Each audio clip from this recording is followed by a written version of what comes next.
অতি প্রয়োজনীয় কিছু সংস্কার করে যত দ্রুত সম্ভব নির্বাচন দেওয়া হবে বলে জানিয়েছেন আইন উপদেষ্টা আসিফ নজরুল। নেতাকর্মীদের বিপদে ফেলে পরিবারের সব সদস্যদের নিয়ে শেখ হাসিনা পালিয়েছেন। এখন ফোন করে অপরাধমূলক কর্মকাণ্ড করার জন্য নানা উস্কানি দিয়ে যাচ্ছেন বলে মন্তব্য করেন তিনি। সরকারের 100 দিন পূর্তি উপলক্ষে আয়োজিত সংবাদ সম্মেলনে এসব কথা বলেন। পারভেজ রেজার প্রতিবেদন।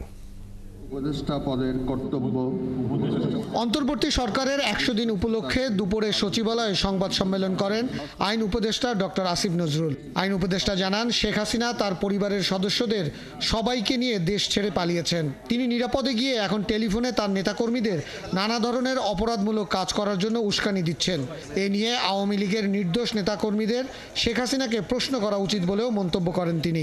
আওয়ামী লীগের নেতৃবৃন্দে জিজ্ঞেস করা উচিত, আপনি আপনার বৃহত্তর পরিবারকে নিয়ে কাউকে না জানিয়ে যেভাবে পালিয়ে গেলেন, আর আমাদের যে প্রতিনিয়ত উস্কান, এই বিক্ষোভ করার জন্য, উস্কানিমূলক কাজ করার জন্য, সন্ত্রাসমূলক কাজ করার জন্য, এই ব্যাপারে আপনার নিজের ব্যাখ্যা কি?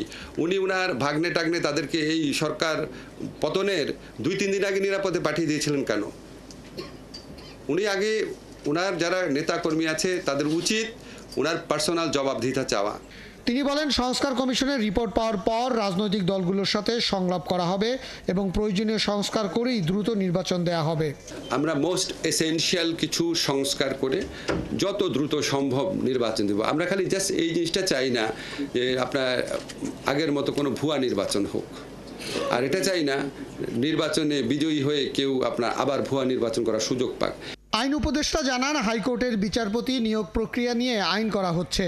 এছাড়াও রাষ্ট্রপক্ষের আইনজীবী, পিপি ও জিপি নিয়োগের জন্য পরীক্ষা পদ্ধতি চালু করার কথাও চিন্তা করছে সরকার। পরবর্তীতে হাইকোর্টে যে নিয়োগ হবে নতুন বিচারক, ওনারা এই আইনের মাধ্যমে হবেন। পারভেজ রেজা, 71, ঢাকা।